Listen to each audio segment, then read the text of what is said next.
Blood stained the wooden planks of the dusty street as Willow Johnson clutched her torn sleeve, her breath coming in ragged gasps as three men surrounded her in the growing dusk of Redemption Creek, Montana Territory, 1878. "Ain't polite to refuse a drink with paying customers, miss," growled the tallest of the three, his breath reeking of cheap whiskey and tobacco. "I've already told you, I don't work at the saloon." "I'm the schoolteacher," Willow replied, trying to keep her voice steady despite the fear threatening to choke her. At 22, she'd only arrived in town 2 months prior, hoping to build a respectable life far from her troubled past in Boston. "School's out, teacher," laughed another man, grabbing her arm with calloused fingers that would surely leave bruises. "Time for some adult education." Willow struggled against their grip, but her resistance only seemed to amuse them further. The street had emptied as evening fell, most decent folk already at home with their families. No one was coming to her aid. "Please, let me go," she pleaded, digging her heels into the dirt as they began dragging her toward the Golden Nugget, the roughest saloon in town. "Just one drink," the third man said, his eyes betraying intentions far beyond a simple beverage.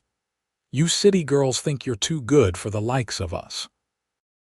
The batwing doors of the saloon swung open as they forced her inside, the piano player faltering mid-tune as heads turned toward the commotion.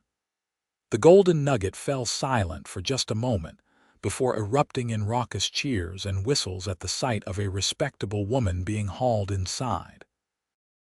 "Look what we found wandering the streets, boys," announced the leader of her captors, pushing Willow forward so hard she stumbled to her knees. From his corner table, Jake Reynolds set down his whiskey glass, his eyes narrowing at the scene unfolding. At 28, he'd seen more than his share of cruelty during the war and in the years since. He'd come west looking for peace, or at least anonymity, working as a ranch hand at the Triple Bay outside of town. He rarely came into Redemption Creek, preferring the solitude of the range, but tonight he'd made an exception to meet with the ranch owner about a cattle drive. Jake recognized the woman, the new schoolteacher who'd arrived on the same stagecoach he'd met 2 months back. She'd been clutching a battered carpetbag and a book of poetry, looking both determined and terrified. He'd tipped his hat to her but hadn't spoken a word. "Let her go," Jake said, his voice cutting through the noise of the saloon as he stood. He wasn't particularly tall, but something in his stance made the room take notice. The hard lines of his face and the calm in his eyes suggested a man who had faced death and wasn't impressed. "Mind your business, Reynolds," spat one of the men. "This ain't your concern." "I'm making it my concern," Jake replied, stepping away from his table. His hand didn't move toward the pistol on his hip, but everyone in the room was acutely aware of its presence. Willow's eyes met his, a flicker of hope amid her terror. She didn't know this man, but in that moment, he was her only chance. "The lady doesn't want to be here," Jake continued, taking another step forward, "and I reckon she's got the right to choose her own company."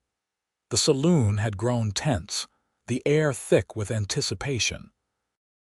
The bartender had subtly reached beneath the counter, likely for the shotgun kept there. The piano player had his hands in his lap, eyes darting between Jake and the three men still flanking Willow. "You willing to bleed for some uppity schoolmarm?" challenged the tallest man, releasing Willow's arm to face Jake. His hand hovered near his pistol. "I'd rather not," Jake answered honestly, "but I've bled for less worthy causes." What happened next unfolded with shocking speed. The tall man went for his gun, but Jake was faster, driving his fist into the man's jaw before he could clear leather. As the first attacker stumbled backward, the second lunged at Jake, catching him around the middle and driving him into a table that collapsed under their combined weight. Patrons scattered, some drawing weapons while others rushed for the doors or diving for cover. Willow tried to make a break for the exit, but the third man caught her by the hair, yanking her back with a painful jerk. Jake broke free from his assailant, landing a solid kick that sent the man sprawling. He turned just in time to see Willow being dragged toward the back rooms, her face contorted in pain as she clawed at the hand gripping her hair. 3 more men stepped into Jake's path regulars, who decided to join the fight for the sheer entertainment of it.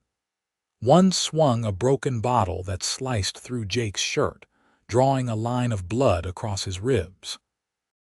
Jake responded by driving his shoulder into the man's chest, propelling him back into his companions. "Get out of my way," Jake growled, advancing even as more men circled him. Someone threw a punch that connected with his jaw, snapping his head back. He tasted blood but didn't falter. Willow screamed from somewhere beyond the crowd, the sound cutting through Jake like a knife. He hadn't come looking for trouble, but he'd found it nonetheless. And somehow, in this moment, saving this woman he barely knew felt like the most important thing he'd ever done. With renewed determination, Jake fought his way through the press of bodies. He took hits that would leave him bruised for weeks, but he gave better than he got. His fists connected with jaws and ribs, his boots finding vulnerable shins and insteps. He used chairs, tables, anything at hand to clear his path. Finally breaking through, he saw Willow struggling against her captor at the entrance to the hallway leading to the private rooms. Her dress was torn at the shoulder, her hair falling from its careful pins, but she was fighting with everything she had, clawing and kicking. Jake crossed the distance in 3 long strides, grabbed the man by the collar, and drove him face first into the wall with enough force to crack the plaster. The man slumped to the floor, and Jake turned to Willow, whose eyes were wide with a mixture of fear and gratitude. "Come on," he said simply, extending his hand. She took it without hesitation, her fingers cold against his calloused palm. Behind them, the saloon had erupted into a full-scale brawl, men taking the opportunity to settle old scores or simply join in the chaos. Jake pulled Willow close, sheltering her with his body as he began fighting his way back toward the entrance. A bottle shattered against the wall near their heads, showering them with glass. A bullet splintered the doorframe as they neared it, making Willow gasp and duck closer to Jake's chest. When they finally reached the batwing doors, Jake didn't slow down.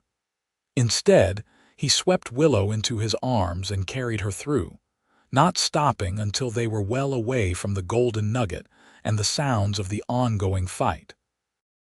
Only when they reached the relative safety of the doctor's porch did Jake set Willow gently on her feet, though he kept a steadying hand on her elbow.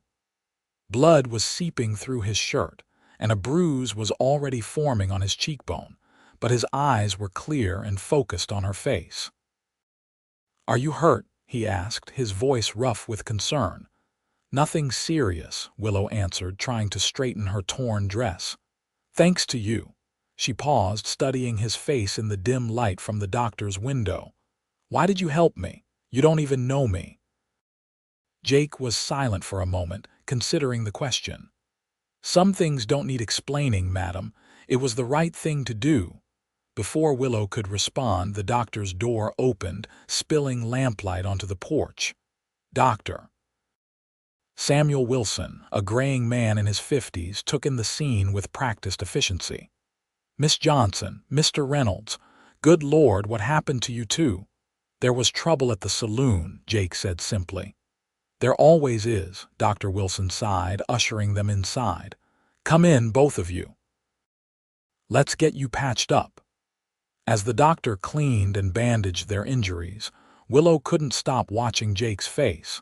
He winced only slightly as the doctor stitched the cut on his ribs, maintaining a stoic expression that spoke of previous pain endured. She wondered what kind of man would risk himself for a stranger, especially in a town where most people minded their own business to a fault. "You're lucky, Mr. Reynolds," Dr. Wilson said as he tied off the last stitch. "Another inch to the left, and we'd be having a different conversation." Jake nodded, pulling his torn shirt back over the bandage. "Wouldn't be the first time luck's been on my side when it shouldn't have been." After the doctor finished treating them, Jake insisted on walking Willow home to her small cottage near the schoolhouse. The night had grown chill, and he draped his coat over her shoulders despite her protests that he needed it more than she did. They walked in silence for several minutes, the only sounds their boots on the packed earth and the distant piano from another saloon further down the street. "I'm Jake Reynolds," he finally said, realizing they hadn't been properly introduced. "I work at the Triple B Ranch." "Willow Johnson," she replied, though she suspected he already knew. In a town the size of Redemption Creek, everyone knew the schoolteacher. "I've only been here 2 months." "I know. Same stagecoach that brought in the mail that day." He glanced at her, then quickly away. "You were reading Tennyson." Willow was surprised he'd noticed, let alone remembered. "You know Tennyson?" A ghost of a smile touched Jake's lips. "I've been known to read a book or two, Miss Johnson."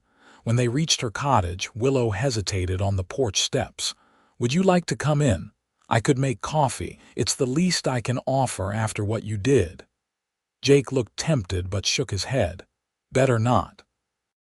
Town's got enough to gossip about tonight without adding the schoolteacher entertaining a ranch hand after dark." He was right, of course. Her position was precarious enough without inviting scandal.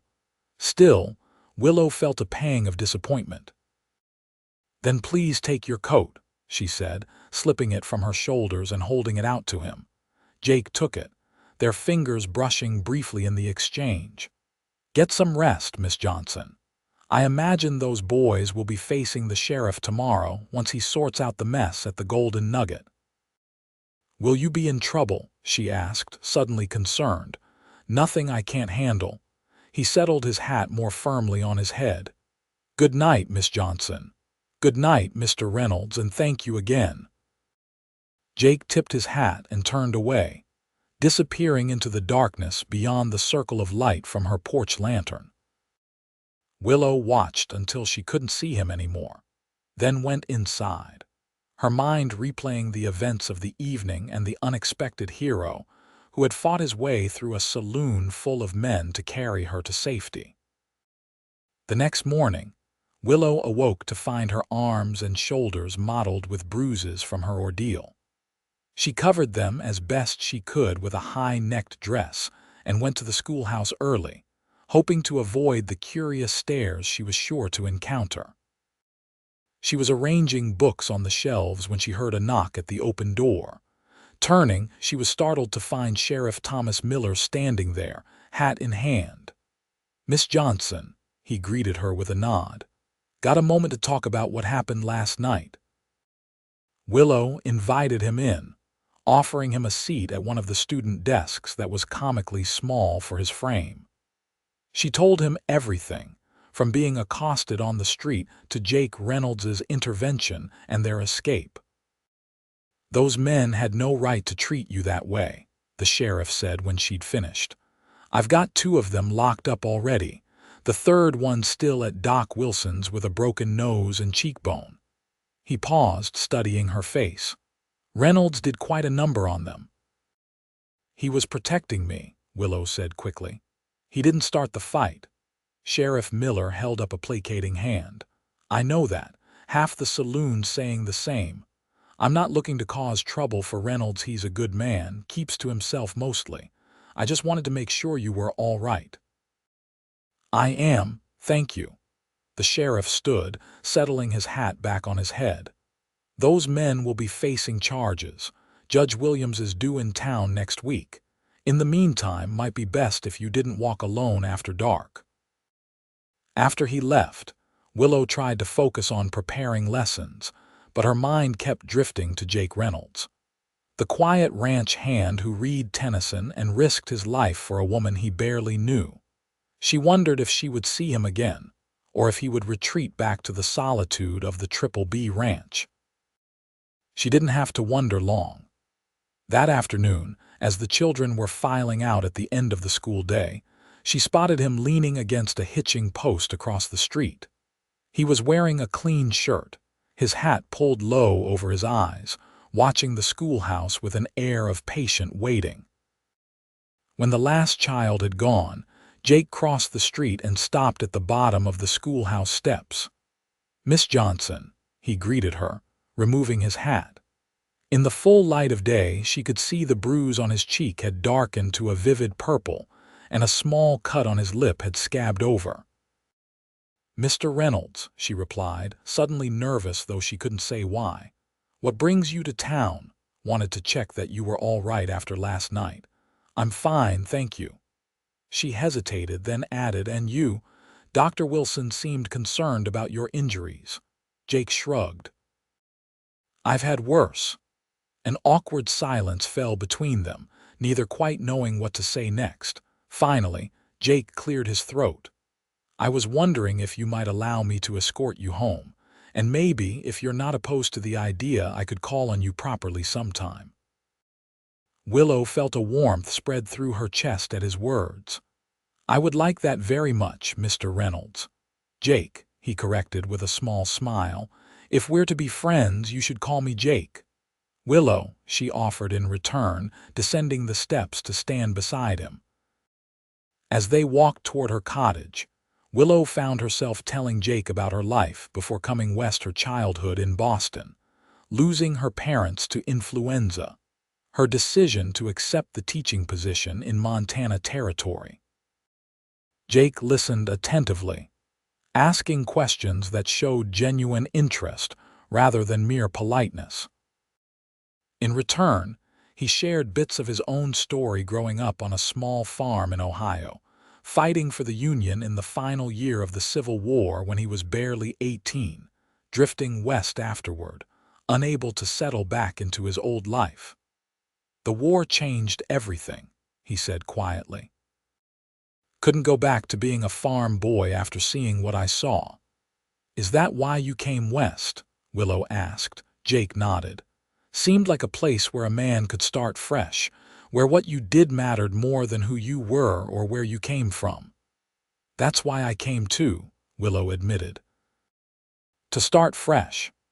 By the time they reached her cottage, Willow felt as though she'd known Jake for years rather than days. There was an ease between them, a comfort in conversation that she hadn't expected. "Would you like to stay for supper?" she asked, less concerned now about propriety than she had been the night before. "I'm not much of a cook, but I can manage biscuits and stew." This time, Jake accepted. "I'd be honored." Over the next few weeks, Jake became a regular visitor at Willow's cottage. He would ride into town after his work at the Triple B was done, sometimes bringing small gifts, wildflowers gathered from the prairie, a book of poetry he'd found in the general store, once even a kitten he'd rescued from a hollow log that became Willow's constant companion. Their friendship deepened with each visit, their conversations ranging from literature to philosophy to their hopes for the future. Jake proved to be remarkably well-read for a ranch hand, explaining that books had been his escape during the long, lonely nights on the trail. The town, of course, noticed. Tongues wagged about the schoolteacher and the quiet cowboy who'd fought his way through a saloon to rescue her. Some of the gossip was unkind, questioning Willow's propriety or Jake's intentions, but most folks seemed to approve of the match. "You two make sense together," Mrs. Bedford, the minister's wife, told Willow after church one Sunday. "He's got a good heart, that Jake Reynolds. Anyone with eyes can see how he looks at you." Willow had blushed at the comment, but privately she agreed. The way Jake looked at her like she was something precious and rare made her feel valued in a way she never had before. As spring turned to summer, Jake began taking Willow on rides into the countryside surrounding Redemption Creek. He'd borrowed a gentle mare from the Triple B for her, and they would pack a picnic lunch and explore the rolling hills and hidden valleys that made up the territory. On one such outing, they discovered a small, clear pool fed by a mountain stream. The water was cool and inviting in the July heat, and after they'd eaten their lunch, Jake suggested they wade in the shallows. Willow hesitated, aware of the impropriety, but the day was hot and the spot was secluded. She removed her boots and stockings, lifting her skirts to her knees as she stepped into the water. Jake rolled up his pant legs and joined her, both of them laughing as they splashed like children in the clear water. "I never thought I could be this happy again," Jake said suddenly, watching Willow as she trailed her fingers through the water. "After the war, I figured that part of me was dead and buried with my friends." Willow looked up at him, struck by the raw honesty in his voice. "And now I wake up every morning thinking about seeing you, about making you smile." He took a step closer to her in the water. "You've brought something back to life in me, Willow." Her heart pounding, Willow closed the distance between them. "You've done the same for me, Jake." When he kissed her, it felt like coming home after a long journey. His lips were gentle against hers, his hands respectfully at her waist, but there was a current of passion beneath the tenderness that promised depth still to be explored. That evening, as Jake rode her back to town, Willow leaned against his chest, secure in the circle of his arms as he held the reins. Neither spoke much, both content to simply be together in the golden light of the setting sun. At her cottage, Jake helped her down from his horse, his hands lingering at her waist. "I'll be gone for a couple of weeks," he said reluctantly. "The cattle drive to Billings starts tomorrow." Willow nodded, trying to hide her disappointment. "I'll miss you. I'll miss you more." He brushed a strand of hair from her face, his touch reverent. "When I get back, there's something important I want to ask you." Her breath caught at the implication of his words. "I'll be waiting." He kissed her once more, a promise sealed between them, before mounting his horse and riding away. Willow watched until he was out of sight, her heart full of hope for what the future might hold. The 2 weeks of Jake's absence crawled by with excruciating slowness. Willow threw herself into preparing for the new school term, organizing books and planning lessons to distract herself from constantly looking down the road for a familiar figure on horseback. She was scrubbing the schoolhouse floor when she heard hoofbeats approaching. Looking up, she saw not Jake but a rider from the Triple B, one of the younger hands named Timothy. "Miss Johnson," he called, dismounting and hurrying up the steps. "Mr. Bradley sent me to fetch you. There's been an accident." Willow's heart seemed to stop. "Jake?" Timothy nodded grimly. "Stampede during the drive. He's alive, but Doc Wilson says it's bad. They brought him back to the ranch yesterday." Abandoning her work, Willow hastily gathered her things and allowed Timothy to help her onto his horse. They rode hard for the Triple B, Willow clinging to the saddle horn as fear threatened to choke her. When they arrived, Mrs. Bradley, the ranch owner's wife, met them at the door, her face grave. "He's been asking for you, dear. Go on up second door on the right." Willow rushed up the stairs, her legs trembling beneath her. When she entered the room, she had to stifle a gasp. Jake lay pale and still on the bed, his torso wrapped in bandages, one arm splinted and bound to his chest. His face was bruised, a gash across his forehead stitched closed. "Doctor."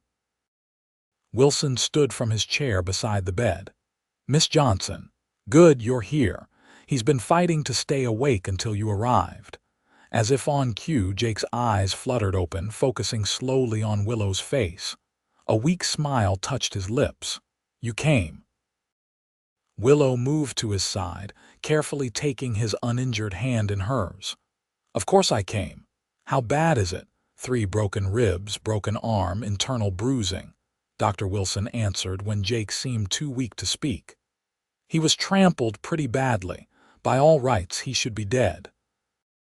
Too stubborn to die," Jake murmured, his voice barely audible. Had something to live for. Tears welled in Willow's eyes as she leaned closer. Save your strength. You need to rest. Jake's fingers tightened slightly around hers. No, need to ask you something. Been carrying it too long already. With visible effort, he reached into the pocket of his shirt that had been folded on the bedside table, extracting a small, worn velvet box. Was my mother's. Willow took the box with trembling hands, opening it to reveal a simple gold band with a small pearl set into it. She looked from the ring to Jake's face, her tears now falling freely. Willow Johnson, Jake said, each word clearly costing him, will you marry me? Yes, she answered without hesitation. Yes, Jake Reynolds, I will marry you. A smile of pure joy transformed his battered face. Then I'll definitely live. Can't die now that I've got a wedding to attend. Dr. Wilson chuckled despite the gravity of the situation. Well, that's as good a medicine as any I can provide, but you're still going to need a lot of rest and care, Mr. Reynolds. I'll care for him, Willow said with determination. Just tell me what to do. Over the next several weeks, Willow split her time between teaching at the schoolhouse and nursing Jake back to health. The Bradleys insisted Jake stay at the ranch until he was fully recovered, and they welcomed Willow's presence. Mrs. Bradley commenting more than once that the young schoolteacher had a healing touch that medicine couldn't match. Jake proved to be a difficult patient, chafing at his confinement and trying to do more than his body was ready for. Only Willow could persuade him to rest when he needed to, her gentle but firm insistence impossible for him to resist. You're the most stubborn man I've ever met, she told him one evening as she changed his bandages. Dr. Wilson says you're lucky to be alive, yet you want to be back on a horse already. I don't like being useless, Jake admitted, wincing as she tightened a fresh bandage around his ribs. Never have. You're not useless, you're healing, Willow's voice softened. And I need you to heal completely, Jake Reynolds, because I'm not interested in being a widow before I'm even a wife. That sobered him. I'm sorry, you're right. He caught her hand as she finished with the bandages. I just want to be the man you deserve. You already are, she assured him, leaning down to kiss him softly. The man I love doesn't need to be on a horse to be worthy. As summer gave way to fall, Jake's strength returned. By the time the first frost silvered the grass, he was able to move around with only a slight stiffness in his gait, though Dr. Wilson warned it might be permanent, a small price to pay for surviving being trampled by a herd of frightened cattle. They were married on a crisp October day, with the aspens glowing gold against the blue Montana sky. The ceremony was held in the small church in Redemption Creek, attended by nearly everyone in town. Even the men Jake had fought that night in the Golden Nugget came, somewhat sheepishly, to offer their congratulations. No hard feelings, the tallest one said, extending his hand to Jake after the ceremony. Reckon I'd have done the same if I'd had the sense God gave a goose. Jake accepted the handshake with a nod. Water under the bridge. Mr. Bradley gave them a wedding gift. Neither had expected a small parcel of land that adjoined the Triple B, with a sturdy cabin and enough acreage to start a modest ranch of their own. Been meaning to sell that piece for years, he told them, though both suspected it was more generosity than business. Jake knows ranching better than most men I've employed, and you'll be close enough that he can still help out at the Triple B when needed. That winter, they made the cabin their home. Jake worked on expanding it when the weather allowed, adding a room that would serve as a nursery when the time comes, as he put it with a hopeful smile. Willow continued teaching, riding to town each day on the mare that had once been borrowed, but was now a wedding gift from the Bradleys. In the evenings, they would sit before the fire, sometimes reading aloud to each other from Willow's growing collection of books, sometimes simply talking about their days or their dreams for the future. Jake spoke of building their ranch slowly but surely, Willow of perhaps starting a proper library for the town someday. "I never thought I'd find this," Jake confessed one night as they lay in bed, listening to the wind howl outside their snug cabin. "After the war, I figured I'd just drift until something or someone caught up with me." Willow traced the scar on his ribs, a permanent reminder of the night he'd fought his way through a saloon full of men to carry her to safety. "I never thought I'd find someone who would risk everything for me. I'd do it again," he said, his voice husky with emotion. "1,000 times over." As spring returned to the Montana territory, bringing with it new life and new beginnings, Willow discovered she was carrying their first child. When she told Jake, his joy was so complete it brought tears to both their eyes. "A family," he whispered, placing his hand gently on her still flat stomach. "Our family." Standing in the doorway of their cabin, watching the sunset paint the distant mountains with gold and crimson, Willow leaned back against Jake's chest, secure in his embrace and in the knowledge that sometimes love appears in the most unexpected moments, even in the chaos of a frontier saloon, when a quiet cowboy decides that some things are worth fighting for.